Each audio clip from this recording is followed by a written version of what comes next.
So, hi everyone, good to see you, all of you virtually. Thank you that I'm allowed to be a guest to this session today.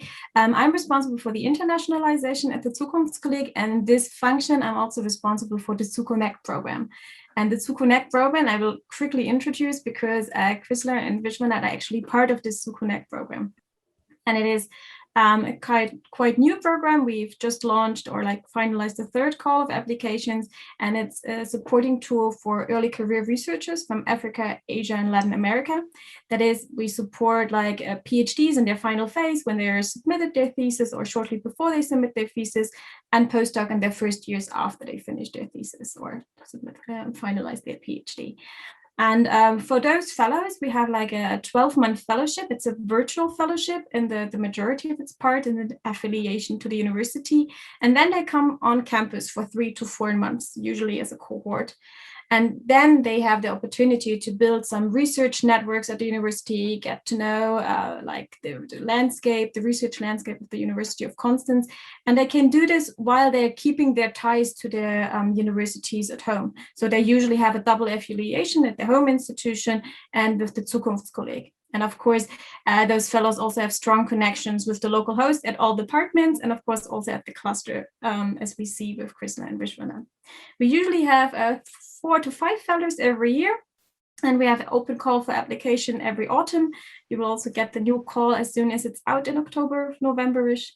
And as of last year, we actually have a heads fellowship, which is just about the same because it all has the same target group, but instead of external applications, we rely on internal nominations. And that is that really like all professors and junior professors of the university are allowed to submit proposals for nominations. And we will have like another group of fellows coming from those nominations. And they all will form a nice group of up to 8 fellows coming on campus. Hopefully the next one will come in September, October. Let's see whether the virus permits this. But currently, we're very happy to have the second cohort of ZuConnect fellows still on campus.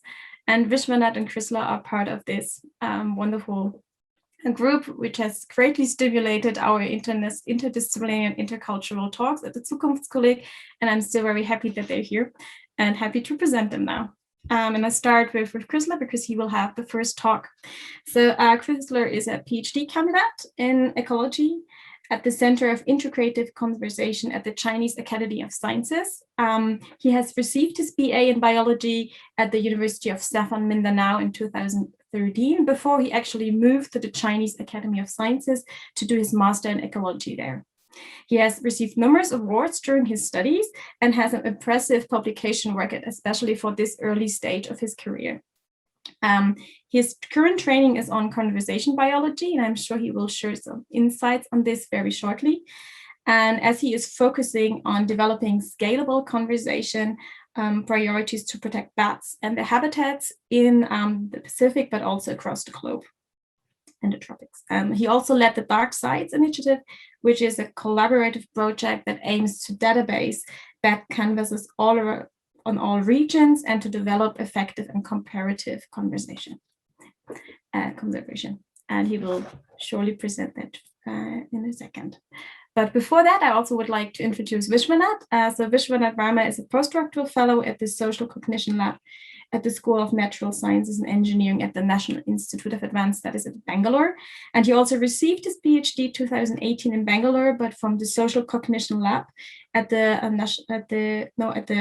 Chronobiological Lab at the Jawaharlal Nehru Institute for Advanced Scientific Research. Before applying to the ZuConnect program, Vishwanath has been here before because he actually came to the University of Konstanz in 2019 for the summer conference of the Association of the Study on Collective Behaviour. So he was not a completely new face to the Lake of Konstanz. And even after his ZuConnect fellowship, he will stay in Konstanz because he will become a postdoctoral fellow at the cluster. And we're very happy that Vishwanath will stay with us. And just about his research, he has a very strong background both in the study of biological rhythms and collective behavior, and he's taking also on some new novel measures and methodological approaches, and he has published widely in his fields.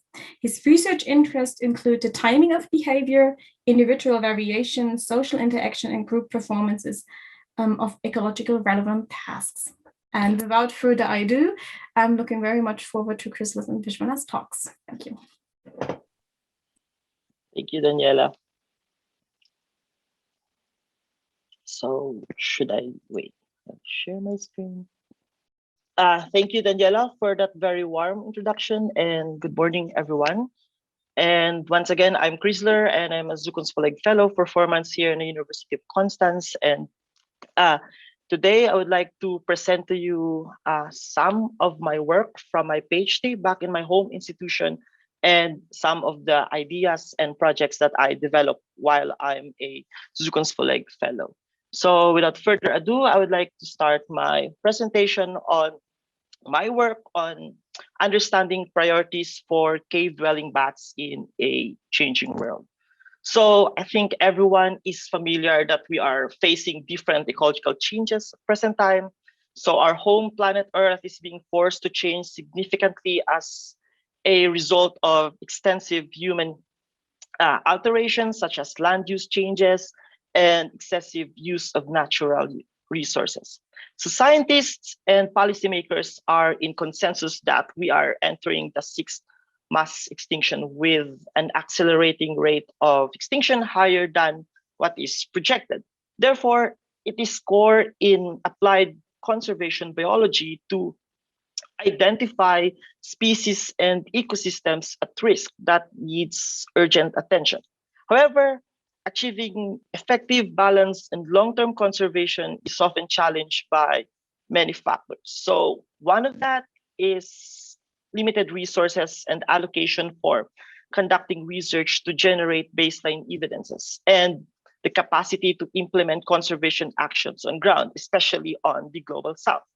Thus, it is really important to develop priorities to identify systems and populations that really requires immediate interventions. However, not all species and ecosystems are perceived equal. One example of this are bats and many of their habitats.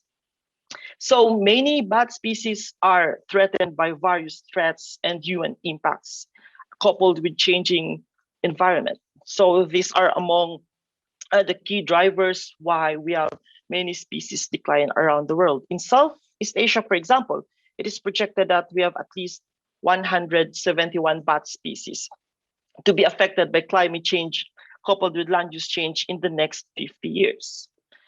So bats, despite their enormous ecosystem services, funding allocation for the research and protection of either of their population or habitats remains significantly low compared to more appealing species.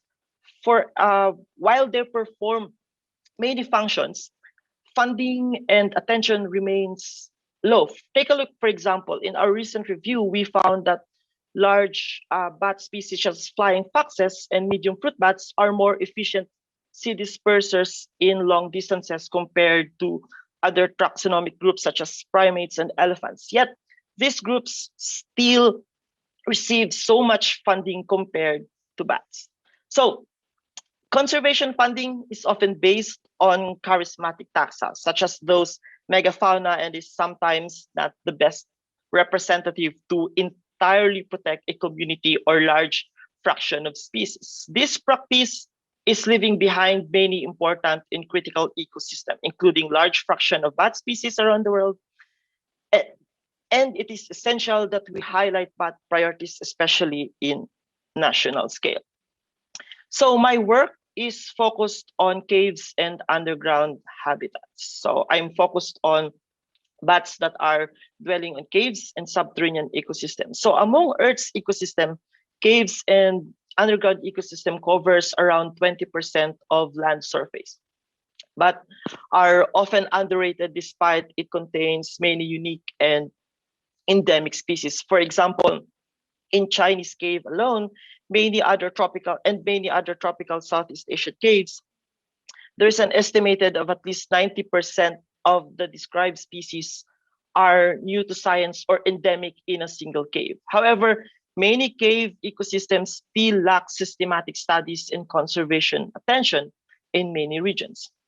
So why bats? So in conservation, we usually use surrogate taxa as a shortcut or cost-effective approach to identify geographical or species priority for conservation. So within cave ecosystems, bats are the ideal taxa as they provide various ecosystem services such as pollination, seed dispersal, and insect pest reduction.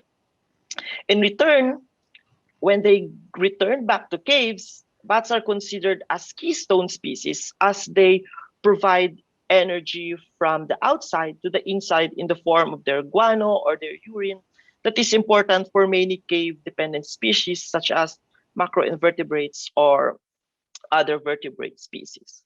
So there were numerous or previously developed indices or methods that are used to identify important caves that are based on invertebrates and local physical factors. However, these indices and strategies are expensive and really requires rigorous training. So in addition, from the taxonomic challenges, it does not include other measures such as rarity and other measures of diversity in caves. So we understand this because conservation decision-making depends on clear delineation between what is important to develop priorities, as frequently priorities fail to represent what is genuinely important and do not represent communities, other important communities. So we developed a new tool.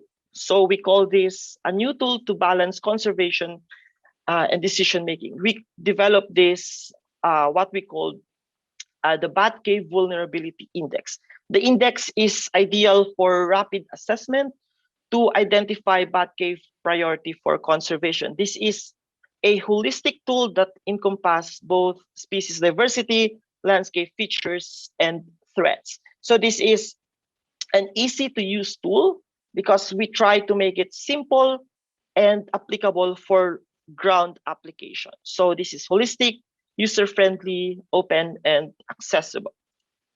So BCVI was developed to address important gaps in cave and bat conservation in encompassing ways, such as determining and how to protect intact cave ecosystem that contains high biodiversity of bat communities. It also aims to identify mega population of cave bats for preservation, and we also advocate the standardization of approach for comparative conservation actions in different scales. At present, this is being applied on different regions and still being tested. And for example, we have one from Costa Rica and we have one from another from the Philippines. And in some regions that are not recorded for bat caves, they're trying to apply it now. For example, in Inner Mongolia, that is the first cave bat studies that they're trying to use this method.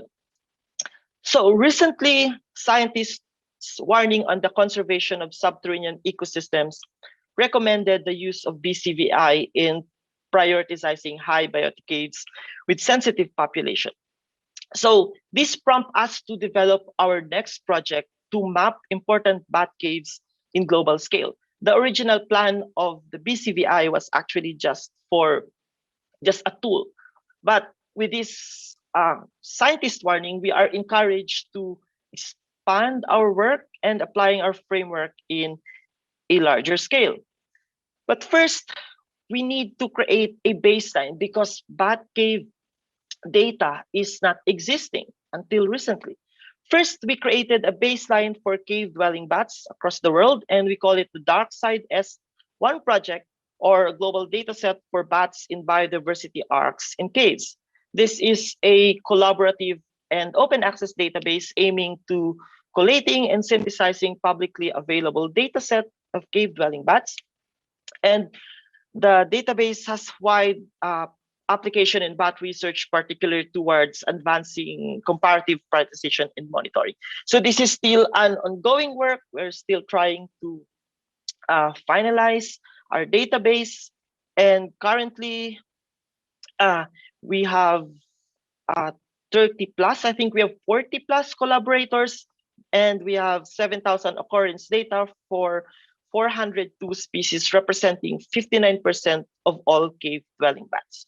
So Using this data, we performed an analysis of identifying species priorities. First, we combined our data set with the IUCN Red List.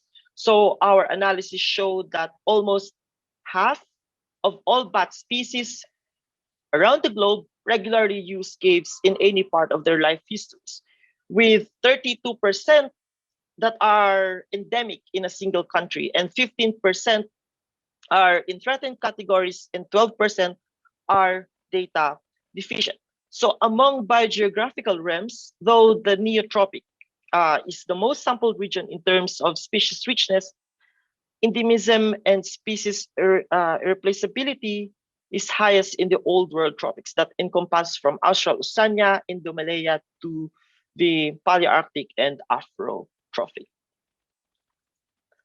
So despite high species diversity of cave-dwelling bats, many species are still facing multiple threats from direct, indirect, and natural threats. And before we can effectively develop prioritization, it is essential that we understand first the extent of threats and the risk and sensitivity of a species to different threatening process. So the estimated proportion of cave bat species threatened with extinction is between 13% to 25%, which is lower compared to all global bat species with at least 16 to 35% extinction risk. So we found that narrow species range is an important factor linked to species extinction, which is common for mammalian extinction risk.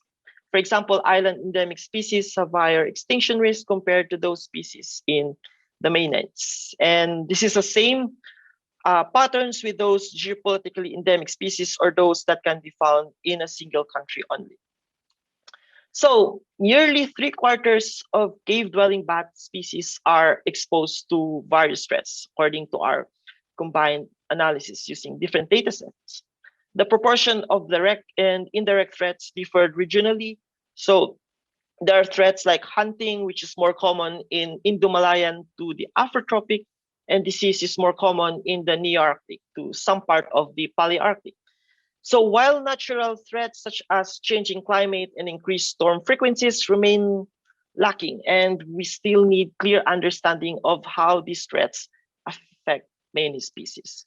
So I will discuss some key threats on this. So first, cave tourism and bat watching is one of the first key threat for many bat species. So while cave tourism and bat watching may provide relevance to bat management as a strategy to circumvent misconception and educate the public about bat importance or increase their awareness and involvement to species protection. However, the drawbacks of ecotourism towards environment is undeniable, and we really emphasize caution in employing tourism as a tool for conservation.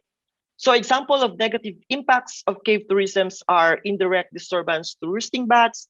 So in some countries such as Southeast Asia, religious activities in caves are often at the same time as many bat species are on their critical reproductive stage. Cave tourism may also introduce destructive disease to bats such as the white nose syndrome in the temperate regions that affect many bat species and their population. Second threat is karst and cave mining. So mining for mineral and cement are one of the key direct threats to many species and their fragile karst habitats. So as global infrastructure is increasing in many regions, the demand for cement is also increasing. So almost half of total global cement production is actually from karst areas of tropical Asia, which I mentioned, which later we can find that there's a concrete protection in this region. So interestingly, cement production and cement export and production is significantly higher and congruent in countries with high cave bat species richness and threatened species. For example, in parts of southern China, Thailand, and Indonesia, in parts because of the extensive limestone karst in this region. Our next threat is deforestation in changing surface habitat. So this is one of the last key threats that I will discuss. So surface land use changes may indirectly threat species, but it may be an important factor that increases the risk of species for future loss. For example, cave sites in more open area or less canopy cover are more susceptible to human intrusion. They are highly visible to hunting and accessible for tourism use. So in our global prioritization, we use surface threats as proxy to indicate cave vulnerability. So using high resolution surface data, we map 12 landscape and human variables. So globally, 7 out of 12 landscape variables showed significant relationship to species biotic scores or the species diversity of caves, but none of the landscape features and threat variables showed a strong correlation to cave biotic values. However, this would change if we test this on a site level or ground level. Tree density, bare ground change, and short vegetation change showed a positive correlation with species biotic scores. Conversely, distance to river, tall trees, nightlight, and population density showed a significant correlation, though this may partly reflect the challenges of sampling caves in tall forested areas, but also highlights that recently disturbed areas may be already threatened. So second, we tried to look at the socio-ecological variables such as GDP per capita and percent forest cover, and cement production as a proxy to assess vulnerability of geopolitically endemic species or species in country. It showed consistent positive correlation among species diversity attributes such as endemism and proportion of threatened species. So as we move forward for prioritization, we use 6 variables to assess susceptibility of caves and to integrate in BCVI analysis. So we modified the original BCVI that I presented earlier. Then we constructed a broad and fine scale priorities using bat diversity data and landscape features. The broad scale represents priorities in biome level, and the fine scale represents the site level priorities. So here, to be adaptable in global scale, we integrate species evolutionary distinctiveness and corrected weighted endemism measures to BCVI computation in identifying caves and regions with high biodiversity and threats. So we then set for key priority settings. We have the red cave, which is the highest priority cave, followed by green cave, which are pristine caves that doesn't really need more attention but needs monitoring, followed by yellow caves, which are medium caves, and blue priority caves that are they're either empty or that empty caves or don't contain any bats that doesn't really worth attention. So at first, we found that the rate of evolutionary distinctiveness based on bat cave data significantly differed regionally. Cave sites from the neotropical region has the highest mean rate of evolutionary distinctiveness in contrast to the lowest in the Palearctic region. The cave weighted endemism is highest in Australoceania, consistent to the proportion of the endemism observed in this region.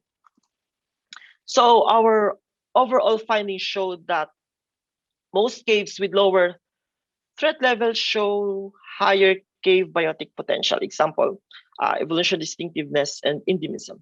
Though this may be due to the loss of species from more disturbed caves, and this pattern is only significant in fine scale level or the site level analysis. While the biome scale can provide us a preview of broader priorities. That is, however, a broad scale analysis is underperforming to really inform us the ground scenario for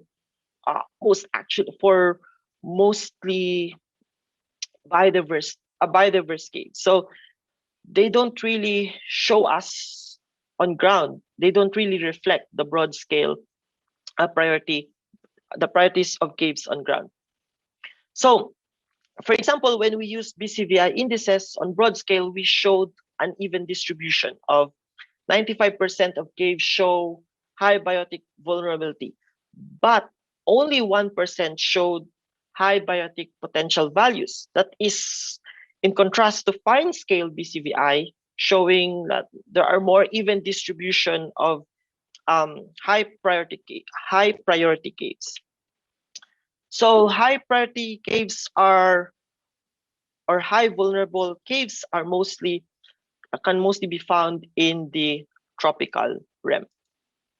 So we then translate our indices to priorities.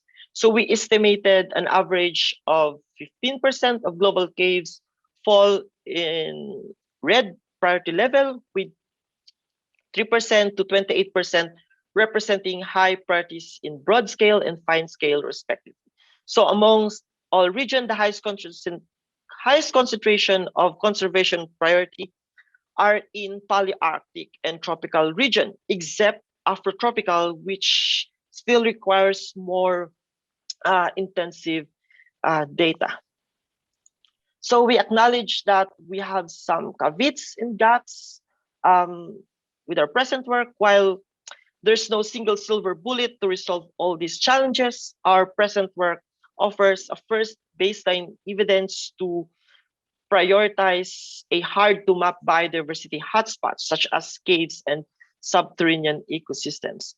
We have challenges that sought to be addressed in the future, which were not explored in the current work. For example, we only accounted the 59% of global cave-dwelling species on our prioritization, on cave prioritization, and the species coverage still vary by region. For example, Indonesia has some of the highest estimated bat cave species richness, yet its contribution to data set based on surveys and assessment is among the lowest. So, for example, these countries really need more effort and attention for field surveys and catalog their species. Furthermore, accurate and systematic and taxonomic studies for bats are vital to appropriate conservation, as caves host high endemism and many cave bats have high numbers of undescribed cryptic species.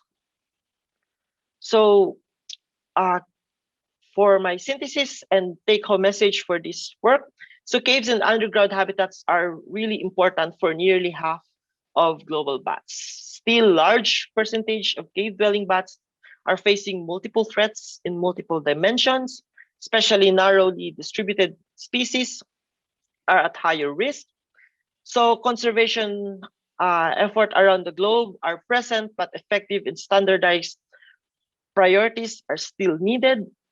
We aim to promote global equitable collaboration and open sharing of information, especially information from the global south, and the need to increase highlighting of bats and their ecosystem services in conservation decision making. So there's still a lot of work to do on the aspect of bat cave conservation, and this is just a prelude of more efforts in the future.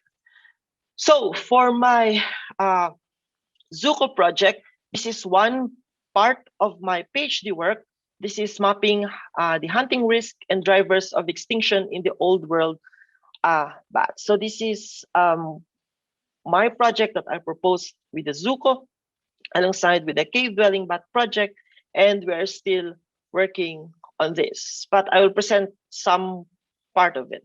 So hunting as a threat is an obvious threat to many bat species. However, this is not yet known on larger scales or underestimated. For example, in Ripple et al.'s paper in 2016 that only focused on threatened species while excluding those common and widespread, there's a very small fraction of species that are actually, small fraction of species presented to be threatened by hunting.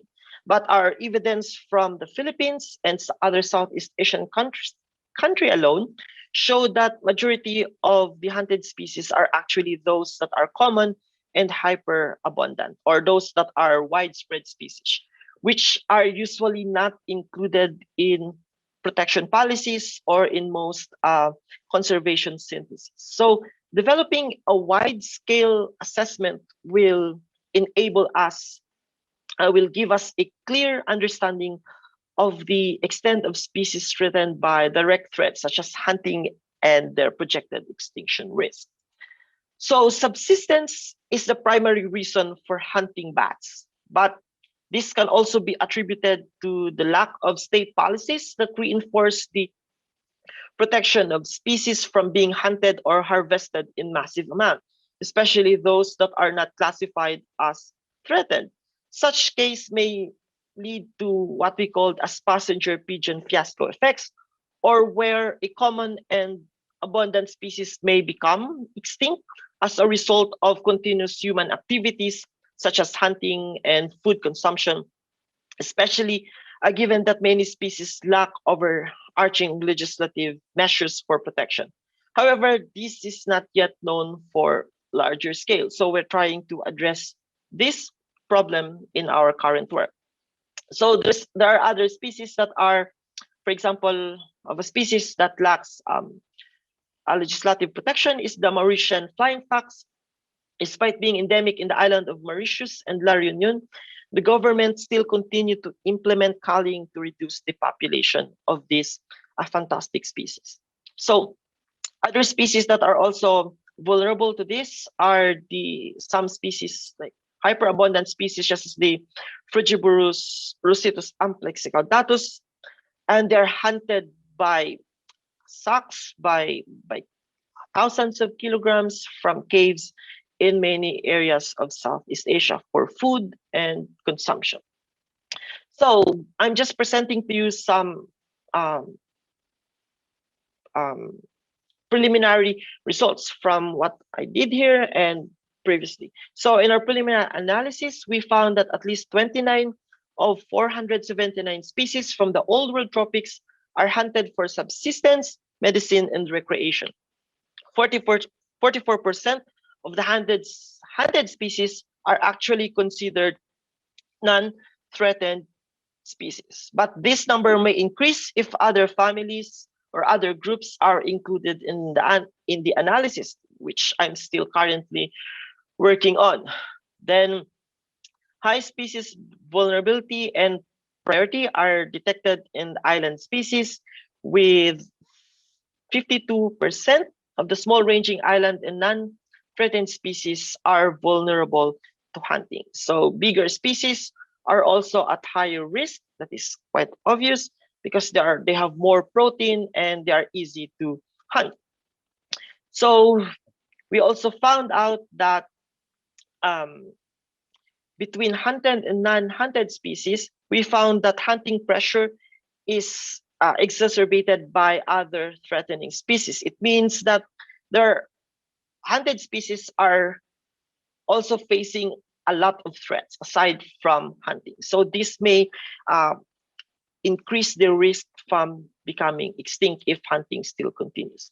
So as we argued earlier, previous study that focused only on threatened species will underestimate the actual number of species that are threatened. So we are trying to include many species as possible and try to collate many more data to really provide a more solid conclusion or solid evidence later on to support the protection of many species.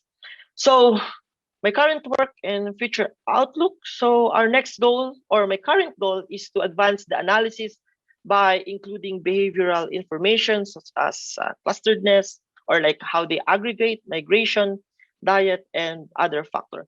So in conservation biology, it is also important that we create pragmatic decision that offers win-win solution, and we have to consider human welfare in every decisions made. So we're trying to balance conservation and human needs, because we just cannot tell people to stop hunting because hunting is important part of their living or their history. So we're trying to look at these factors and balancing them. So just recently, this is an additional ongoing ideas that I just realized while traveling on a bus last week. So we are trying to develop a country hunting index. I'm still playing and testing this measure. This measure will quantify countries' level of hunting and capacity to mitigate hunting, at least for bats. We're trying to focus for bats now, but maybe we can apply to other taxa later on. This is based on economic and environmental factors, and there's synergy. And we also measure trends of hunting, historical and present day hunting. So we still have a lot of work to do. While finishing my PhD, hopefully I can finish this. But this work is actually beyond, not only for my PhD, and we're still looking beyond it. So we're still welcoming, and we're really happy for future collaborations if you're interested. And I really appreciate if you can give some insights and comments on what I'm doing right now. So once again, thank you so much. And I would like to thank everyone, my ZooConnect and ZooCon's colleague family, and my research group in Chinese Academy of Science. So thank you very much, everyone. And now I'm happy for discussion. Yeah. So first of all, thank you for the presentation. That's really interesting. I enjoy all these aspects. But like I'm from computer science, so please, very silly question. Don't you think that this problem that bats carry these viruses and are potentially really dangerous for mankind will like lead to all your efforts will not help anything, because at some point humans just decide to erase all bats because they are just too dangerous for us? Yeah, I don't know. I mean, like, is that a threat? Is that really a danger? I'm not sure if it is a threat right now, but the challenge right now is actually, it's not a challenge only right now, but it's a challenge even before the pandemic, that a human attention or public attention towards bats is really low or challenging. If we compare public support between a tiger, a panda, and a bat, they will always choose a tiger and a panda. Then that problem, that attention become it become more negative during the pandemic because of the misleading reports or misleading studies showing that bats, of course, they are truly carry diseases, but how they are being framed are somewhat affecting the perception of public. So in bat conservation, we are really trying to advocate the right framing or a balanced framing when it comes to bat research on disease and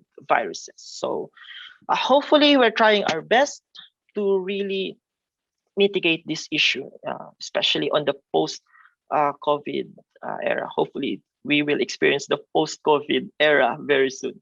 Yeah. Okay, so I'll just share my screen. Okay, so thank you, Daniela, and thanks to the cluster for giving me this opportunity to talk about my work to such a diverse audience. So I'll be talking about work that I've mostly done in Bangalore in India, but also I'll touch upon some of the work that I'm doing here at the cluster now. So I was mainly interested in individual variation in behaviors in animals, and how these behaviors can be modulated to some extent, perhaps to coordinate with other members of their group to maybe perform certain tasks more effectively. So as we know, there is considerable variation in behaviors among individual animals. And this could be in terms of, for example, the tendency to explore a new environment or to be more sociable towards other individuals, exhibit more aggression, etc. And some of this could be innate, whereas some of this could be more adaptable to different environmental conditions as well. And one important aspect of the environment is the social environment. So why would individuals try to change their behaviors in different social environments. So one reason could be that they would like to coordinate with other members of their group in order to reap the benefits of social living, like predator avoidance, foraging more efficiently, or navigating through their environments. So I wanted to actually understand how individual animals could modulate their behaviors in different social environments. So for this, what I did was I used a simple form of a group, which is a pair, and I looked at this particular species of freshwater fish, which is indigenous to the rivers of India, because I also had an aim of conserving these populations, which are declining because of overexploitation and, of course, other things that Chris talked about. So we wanted to look at how these fish, which are also being bred and reared in hatcheries, and then they are sort of reintroduced into their environments, how the social environment in their hatcheries will sort of influence their behavior when they are exposed to new environments, and how that could possibly affect their survival when they are reintroduced. But I'm not going to go into that aspect of it too much. I'll focus mainly on how individuals change their behaviors in different social environments, and how they could coordinate better in order to perform certain tasks like spatial navigation. Okay, so in the interest of time, I'll jump right into it. So we mainly looked at this particular aspect of behavior, which is the tendency to explore a new environment.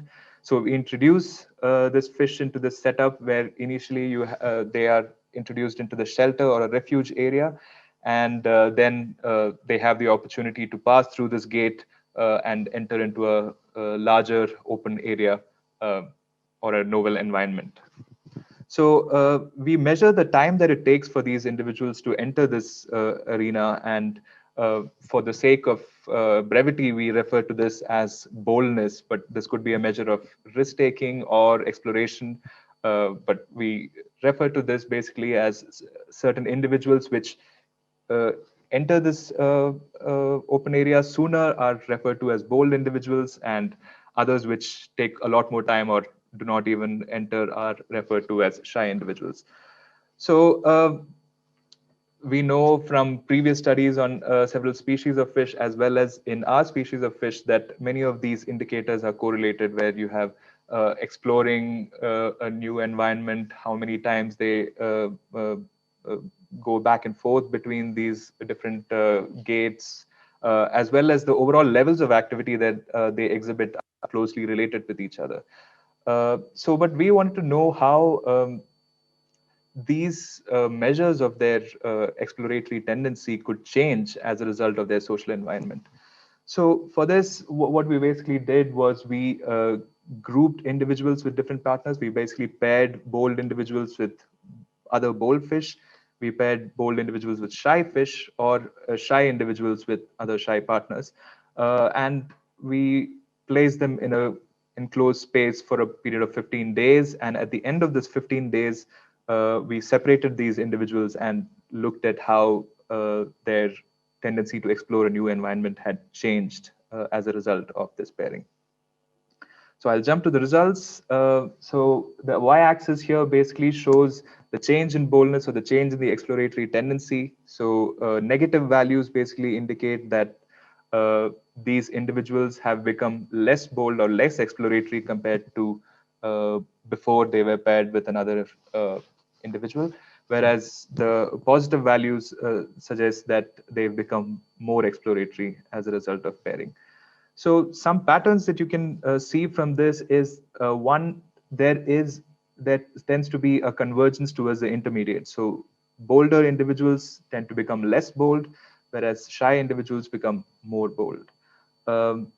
Another thing that you can see is that there is also stronger responses to the shy partners. So the magnitude of change in the tendency to explore a new environment is greater when you are paired with less exploratory or a shy individual. So to try and attempt to explain these changes in behavior, what I did was I constructed this agent-based model with some simplifying assumptions. So I used the speed of swimming as a proxy for some of these measures of exploration and as well as competitiveness, since some studies suggest that these tend to be closely related to each other. I also looked at, I also use the assumptions of shoaling where individuals exhibit this kind of repulsion, attraction, and alignment when certain neighbors are in different zones or different radiuses near them. So, but how do these individuals change their behaviors as a result of this pairing? So, for this, I use some principles from previous studies that suggest that the individual variation in the speeds among individuals is reduced when they are shoaling together or moving together as a group. So I modeled this as saying that individuals would change their speed as a function of the difference between its own speed and its neighbor's speed when they are moving together.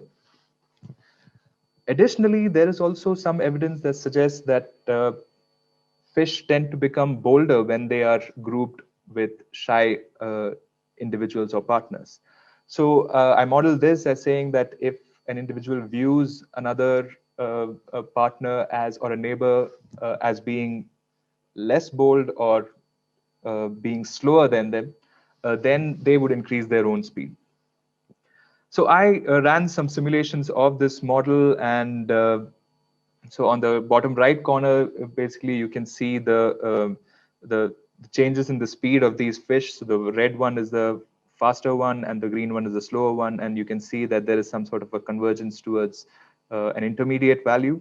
But also the red one or the bolder or the faster one sometimes increases its own speed when it views the partner as being shy. So the results of these simulations seem to be kind of comparable to the results from my experiments. So you get this tendency that bolder individuals become less bold, shy individuals become more bold, but also you get stronger responses when individuals are paired with shy individuals or the less exploratory partners.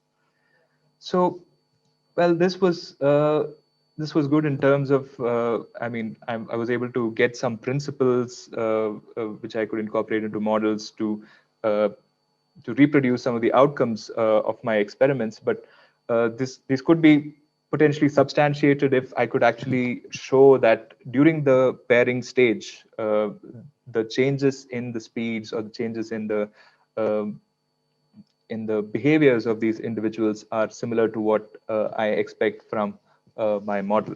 So for this, I wanted to sort of quantify the interactions and quantify the movements of these fish while they were being paired together. And this was when, as Daniela mentioned, I came to the ASAB conference in a couple of years back, and I saw all this work being done with tracking of individual movements and in groups. Obviously, when I did my experiments, I did not have it in mind to track them. So they were not ideal conditions for tracking it. There was background noise and not ideal lighting. But since there were some people who were working with tracking in complex environments, I had a short conversation with Tristan Walter about this, and he suggested that I use deep learning based methods rather than the conventional methods of tracking. So accordingly, I annotated some of the images from my recordings and trained my own machine learning model and used this to basically track the fish in my setups, which were obviously had more complex background than a plain white background. So, but while this is not probably the most precise method of tracking, I think I can at least get reasonably good estimates of how much time that they spend with each other, and maybe estimate the changes in speeds also across the days while they are being paired. So, but this is pretty time consuming, and still the analysis is ongoing. So yeah, so it looked like there is some suggestion that individuals try to coordinate with each other when they are grouped together. But what is the benefit of this coordination? So to try and understand this, I looked at a spatial navigation task where I put some pairs of fish into a spatial maze, which consisted of these multiple chambers, and these chambers were connected to each other through these gates. And the red gates connect one chamber to the other, whereas the black gates lead to dead ends. And at the end of the spatial maze, you have these bunch of fish, which act as a reward because these fish like to associate or spend time with their conspecifics. So basically, I wanted to see how they navigate through this maze, and so I looked at how much time that they take to reach the reward, and so we do see that the time that it takes to reach the reward decreases as across trials. So there seems to be some element of learning, but this could not fully explain the variation that we see in terms of how much time that they actually take to reach the reward. So to better understand this, I looked at some characteristics of coordination between members of the pair. So I looked at the time that they spend together within each of these chambers, and also some characteristics of exploration. So how long do they take to initiate exploration or enter the maze in the first place? And how many times do they pass through these gates? Do they want to go back and forth and explore new parts of the arena? Also, I looked at leadership events where one individual passed through a gate and was immediately followed by another individual. And so we would consider the first individual as a leader and the other as a follower. So what I found was that the number of entry events was a strong a predictor of how long it took to reach the reward. So the number of times that they pass through these gates is an indicator of exploration. So more exploratory fish were generally the ones which would also reach the reward or navigate through the maze faster. The time that they spent together, or the extent of coordination between members of the pair, was also closely related with the time that they take to reach the reward. So that also seems to be an important element of navigation through this maze. I also looked at other indicators such as the time, the latency to initiate exploration, and this was again closely related to the number of entry events. So the ones that initiated exploration were also the ones which tended to explore different parts of the maze. And also exploration was closely related to the leadership. So the ones which tended to explore the maze a lot more were also the ones which tend to lead other individuals into different parts of the maze. But we also saw that there was a remarkable consistency among the pairs. So certain pairs across multiple trials always seemed to reach the reward faster. And these were also the same pairs which were more exploratory as well as better coordinated. So I wanted to look at how whether this could be explained simply by individuals being more consistent, or is it more of a property of the pair? And so I ran these mixed effect models with the individual ID nested within the group ID or the pair. And I looked at these different variables. And what I basically found was that the variation in the time that it takes to reach the reward is better explained by the differences among the pairs. So the individual level doesn't seem to have as much of an effect, but there seems to be significant differences between pairs in terms of, or consistent differences where some pairs always tend to reach the reward faster, some take a lot more time. And if I look at exploration, this seems to be more of an individual trait. So it doesn't so much depend whether one individual, the exploration tendency of an individual does not seem to be as much dependent on that of its partner.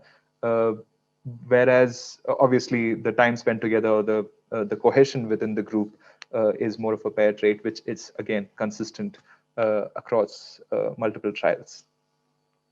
So again, to try and understand this a little better, and I used model simulations. I represented exploration as the tendency to turn towards a gate when it's close to a gate, and the tendency to turn or the magnitude of direction change in response to partners in terms of attraction and alignment as a function of their sociability.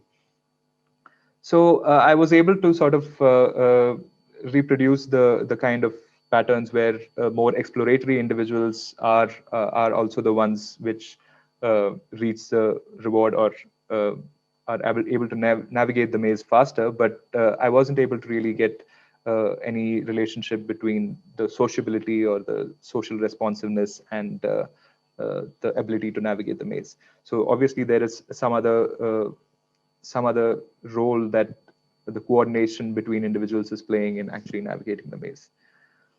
So to just summarize, I basically see that individuals can modulate their traits based on their social environments, and this could be explained by a combination of competitive interactions as well as some sort of conformity in terms of their behaviors. We also see that better coordination among individuals and a tendency to explore different parts of the environment is related to successful navigation of the maze.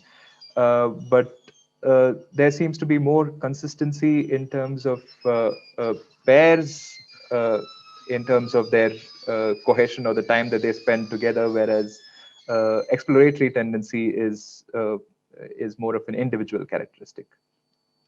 So my takeaways from this was that, well, coordination is actually helpful in performing certain tasks, and agent-based models might be a useful method to sort of try and better understand how this actually happens. So accordingly, I was also interested in foraging as an ecologically relevant task, and I had previously worked during my PhD on synchronization among individuals. So I wrote a proposal for the ZooConnect Fellowship based on these things, where foraging could be more efficient when individuals are synchronized, or different environments could induce greater levels of synchronization. So, well, obviously, because of the pandemic, there was a bit of rescheduling, and the schedule was revised in such a way that initially it was more of an online component, and then we'll have the research visit a little later. So this turned out to be a blessing in disguise, so that I could actually formulate my models first and then make predictions which I could test later. So I had some initial discussions with Jacob Davidson and Frederick Novak about the models of foraging that they were working on. And I adopted one of Jacob's models, which he had used to model the stop and go motion seen in sticklebacks, which also had an element of synchronization. So I extended this model to include patches of food, and well, we know that individuals tend to rest or slow down near these patches of food in order to feed. So this was an element where the environment could actually influence how synchronized the groups or how cohesive the groups are. So I try to look at how different distributions of food patches in the environment could actually result in greater or lesser synchronization and cohesion of the groups. So I varied the number and the value of the food patches. So what I saw was that when you increase the number of food patches in an environment, the synchronization, so basically the times that all individuals or most individuals are moving simultaneously or stopping simultaneously, this was an indicator of synchronization. This increased with the number of patches in the environment.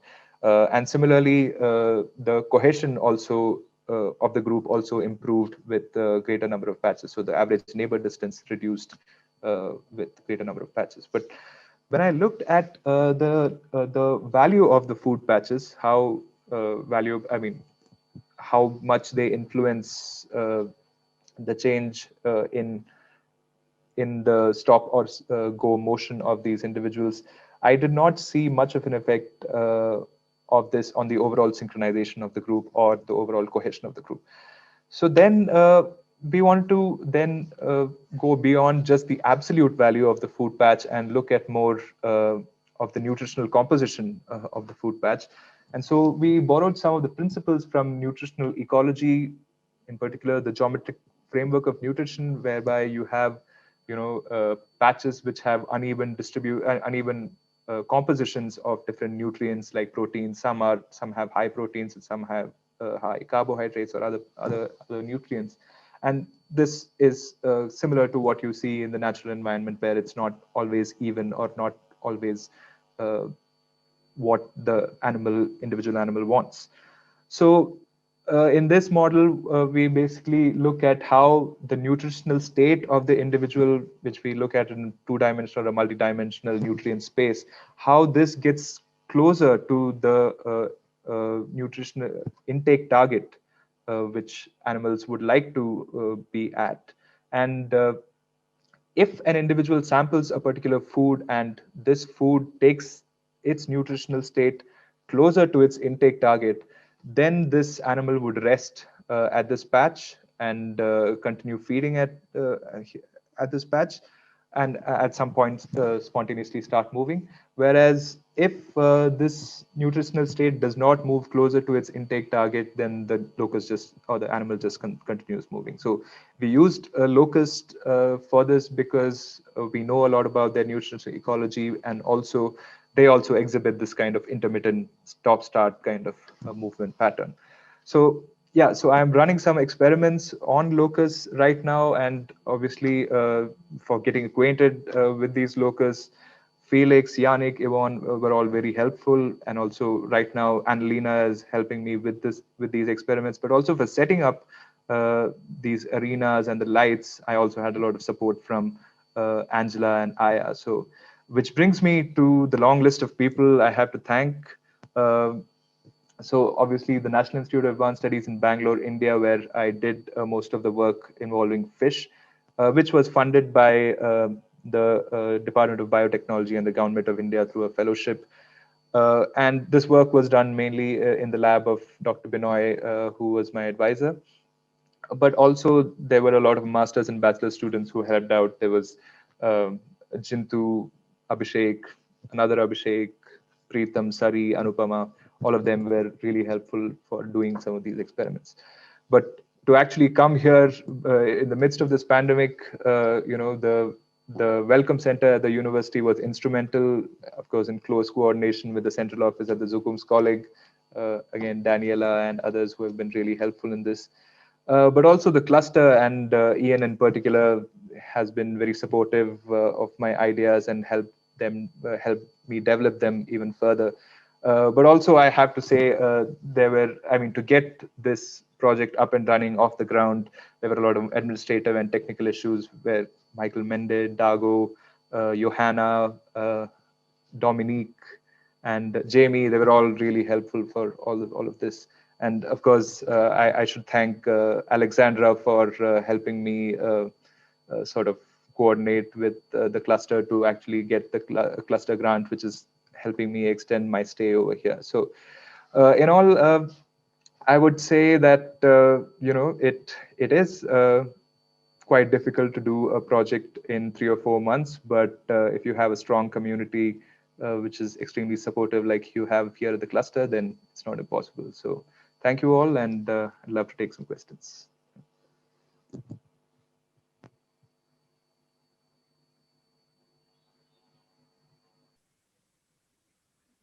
In any case, thank you both so much for your talks that were really inspiring, and it's so great what you did before coming to Konstanz and what you achieved while you were here, and we're so excited to hear more of you, and also to stay in touch.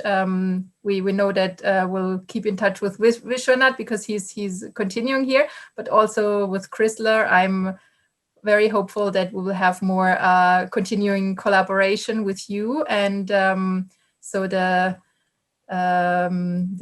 cluster will always be your scientific family for the time being, and also for in the future. So thank you very much. Thank you. Thank you all. Thank you all.